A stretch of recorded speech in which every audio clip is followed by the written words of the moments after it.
A trickster, a traitor, a power-hungry, egomaniacal, narcissistic villain who has a god complex. Or is he? In today's video, we'll take a deep dive into the character development arc of someone who spent several decades alone, has suffered several humiliating defeats, and yet continues to persevere. Loki not only perseveres, but also changes his fate, touching our hearts in the process. As Marvel's swashbuckling anti-hero, Loki defied wave-particle duality, showing us that the world isn't simply black and white, but mostly gray, evolving, and imperceptible. His journey of evolution, filled with action, betrayal, and twists, ultimately centers on something we all crave. If you watch the show, you'll know what I mean. If not, fair warning, spoilers ahead. I strongly recommend watching Loki first to fully enjoy its brilliance before diving into this analysis of his redemption arc. Now, let's explore what made Loki such an exceptional, redeemable villain and how you can create a similarly compelling character in your own stories. To begin, we must first delve into the universe. No, multiverses where his story unfolds. Loki takes place in a time-bending reality where infinite realities coexist in concert with each other, where all theories, philosophies, and ideas exist in amalgamation with each other. In short, anything is possible in this world. People can do magic, alligators have sentience, and clouds can devour people. But even in the world of infinite possibilities, a set timeline of order is established. You can't defy the set protocol of predestiny that an arcane force has already set. In fact, variance of any kind from the pre-established order is discouraged, and if you display any tendencies of being able to do so, you are pruned, which sounds a lot like being disciplined or reduced. In this way, Loki explores the concept of reductionism, how people like to be able to simplify things and develop order out of chaos. Frankly, getting all of humankind and civilization to follow a strict path seems like a boring thing to do with your time. For me, what got me rooting for Loki in the first place was that he wanted to defy all of this in the first place. Being the god of mischief, he was designed to disrupt order, and that was exactly what laid the basis for his redemption arc. Other than the storyline and the general world tying in strongly with the transformational journey that Loki was supposed to go through, there were also his innate characteristics. But wait, wasn't Loki a master manipulator, backstabber, and destroyer of worlds? What was it that made him the incredible hero that we actually root for? That's his transformation arc, and I'm going to break that down for you. To do so, let's explore some aspects of his personality.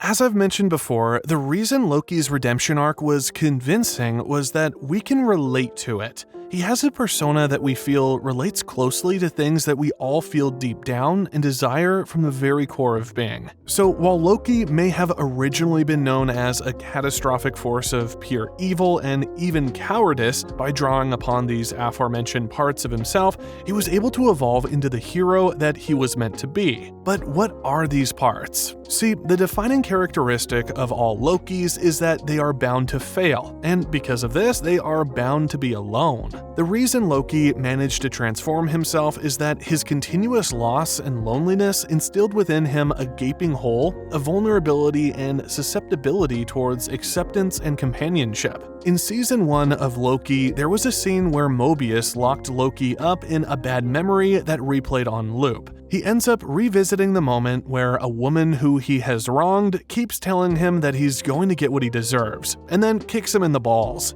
Being stuck alone in a situation like that is bound to cause anyone to change. They'd want to change what was happening. They'd be willing to give anything to alter that state. But while Loki might have been punished into redemption by the very nature of his being, that wasn't all there was to him. See, the reason that Loki was a redeemable villain was that he had a soft interior. He always had a part of him deep down that was capable of caring. The first time that we observed that was when we found out how Loki felt about his mother. And because the seed of his ability to care and love was already present, he was able to, over time, evolve into someone who cared about something beyond his own egomaniacal self. All of this, once again, tied in strongly with his loneliness. Because Loki was destined to continue to try to disrupt order and keep losing each time, the losses that he faced reaffirmed and strengthened his desire to want to win. I thought that his resolve to win wasn't actually all that inherent, rather it had basically ameliorated over time.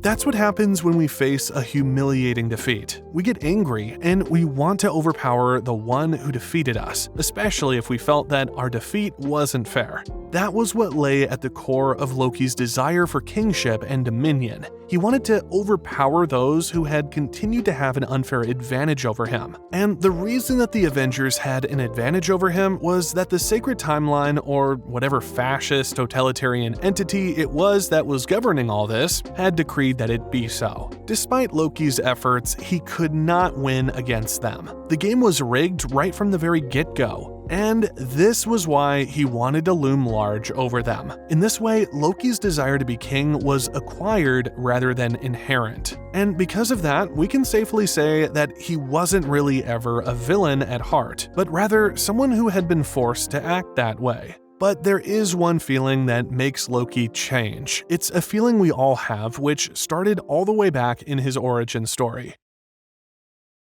I'll contextualize this here so that I can show you guys how all of this tied in perfectly with his redemption arc. See, Loki was born a frost giant, but he was rejected by them because of his size and build. Abandoned as an infant, he was taken in by Odin, who raised him as a son and a prince of Asgard. But Loki was raised alongside Thor, who was also his adoptive brother. And because Thor was predestined to display strength and valor, Loki was overshadowed by him throughout his life. These feelings of jealousy and inadequacy caused him to rely on his own strengths, which were magic and cunning. But when Loki learned about his true origins, he underwent another identity crisis. Although this was basically founded in fear, he channeled it as anger towards Odin and went on a crazy wreck-all spree. But because Loki's powers never lay in strength, he couldn't declare outright war. Rather, he played the game of deception and guile. He ascended to the throne aligned with frost giants only to betray them, and then got handed the scepter by Thanos. All of this was rooted deeply in a desire for revenge, but more specifically, a thirst to prove himself.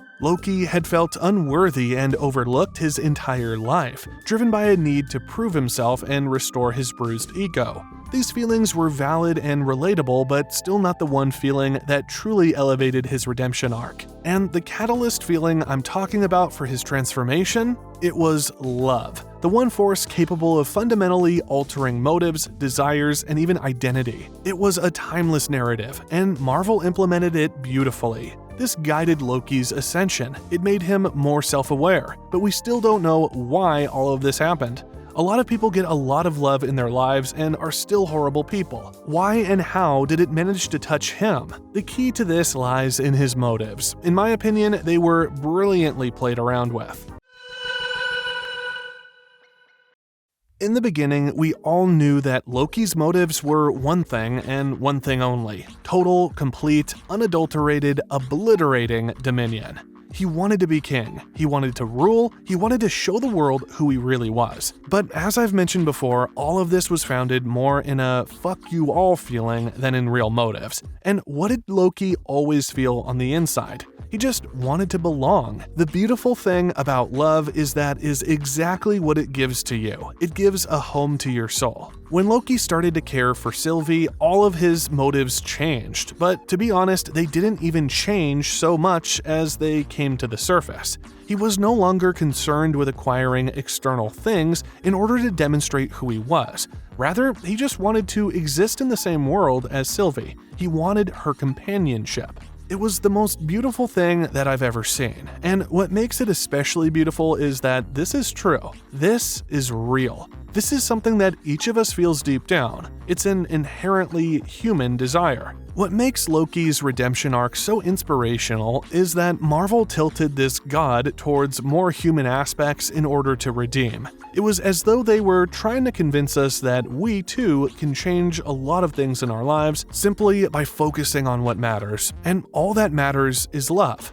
Told you it was deeply philosophical, but there's still more to all this. Yeah, it gets better. Just like in real life, Loki's love for Sylvie does not mean that she's going to be able to trust him. Her trauma is still unresolved. And yet, despite all this, Loki does not revert back to his old self. He understands that love is unconditional and that the universe is not perfect. But just because our lives aren't made in a way where we get every single thing that we want doesn't warrant evil. In short, the absence of a happy ending does not justify spite. The eradication of Loki's inherent fury and animosity towards the world order is what cemented his redemption. I've laid the groundwork here, but I'd also like to dive into a step-by-step guide for how to write a redeemable villain as exemplified by what Marvel did with Loki. Before I do that though, I'm going to take a quick look at his character design and explain how Marvel used that too to tie into his redemption arc.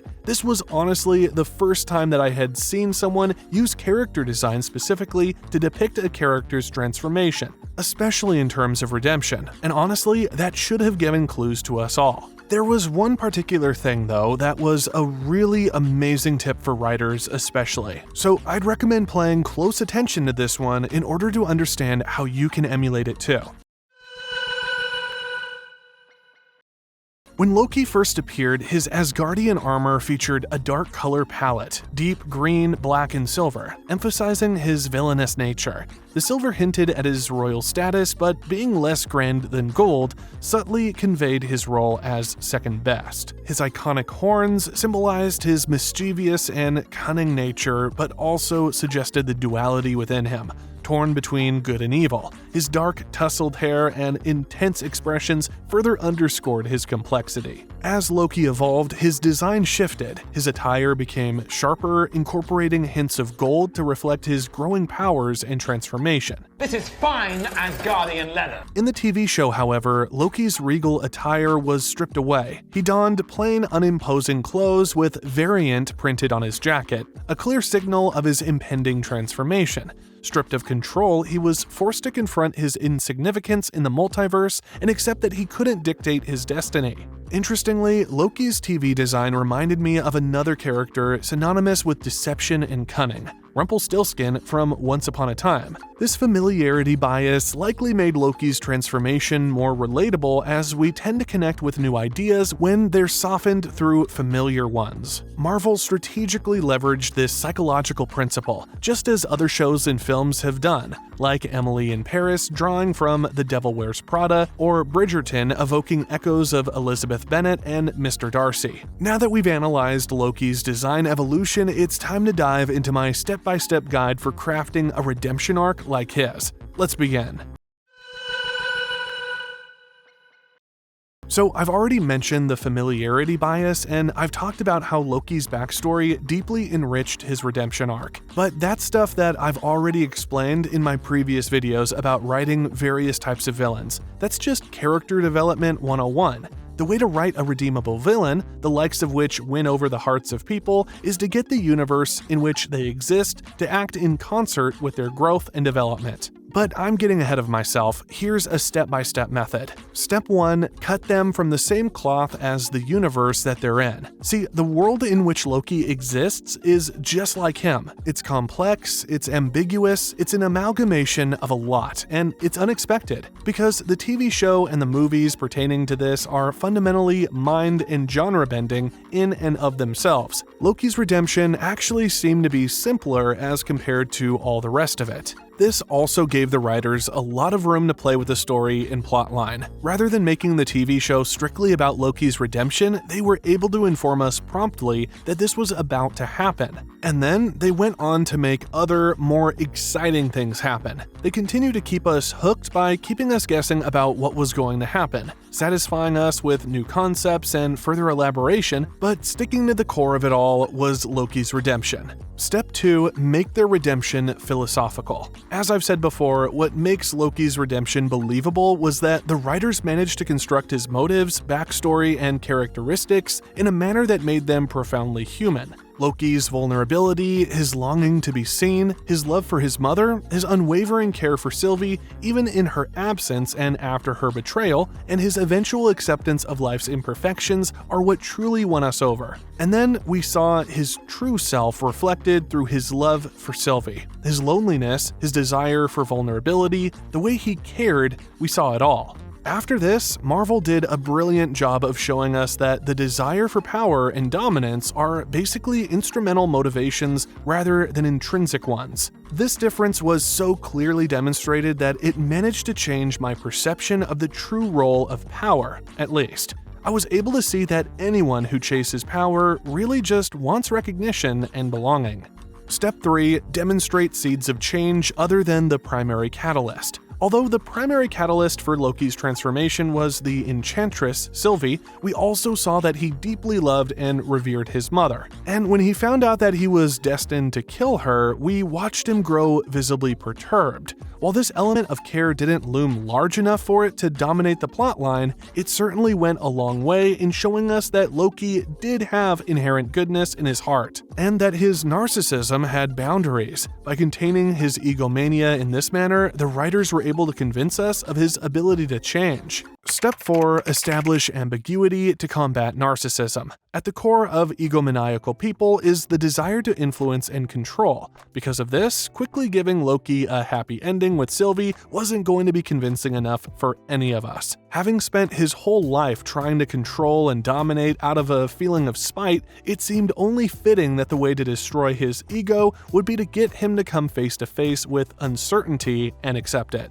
Also, the reason the writers didn't give Loki a happy ending was that this wouldn't have enough of a redemption. Having understood his true nature and deepest desires as contextualized by the TV show, all of us began rooting for him. And when he didn't get what he wanted exactly, it left an aching feeling in our hearts. And that redeemed him even more, because we continue to think about him and mourn over the tragedy of the imperfection of his life. We know that he deserved better. That, more than anything else, makes him a hero in some sort of way. Step 5. Imbue their redemption with a hint of tragedy. I think that Marvel gave Loki an imperfect ending so that it would truly redeem him. Despite everything that he'd been through, he'd still been evil for a very long time, and the writers decided to punish him in the end for it, even after he was a changed man. This was their way of taking things a step beyond what Disney did with the Beast and truly making us love Loki. As a writer, that's a call that you'll have to make. Do you want your redeemable character to be loved by the person they love, or do you want the audience to love them? It's difficult to get an audience to forgive a villain. I do think, however, that knowing Loki's tragic backstory would have created a lot of room of empathy in our hearts. But the ending was still a brilliant move on Marvel's part. Very strategic, I'll hand them that. Step 6. Make things come around full circle. The ending that Loki got was also extremely karmic, because he'd been crafty and deceptive for most of his life. For him to be betrayed by Sylvie was actually quite fitting. Not only did it make things all the more believable, it also allowed us to grasp the complexities of real life, where the person we love does, in a lot of cases, turn out to be traumatized and unable to reciprocate the way that we wish they would. I think that's especially true for us complicated souls like artists, writers, and such like. What do you all think? Are you all satisfied with your love lives? Do you think that you've met the perfect other? The one who sees and recognizes your soul, and has been able to help you bring about a complete and total transformation of self? How do you grapple with uncertainty and the unpredictability of life? If Loki's taught me anything, it's that I have come to terms with it, and that's why I love this TV show so much. Loki's complexity lies in the doubt he creates. Is he truly redeemed, or still a trickster at heart? Can people really change, or are they bound by their nature? These questions make Loki one of Marvel's most compelling characters. At first, Loki's transformation seems genuine, yet it's hard to tell if his change is real or just another mask he wears.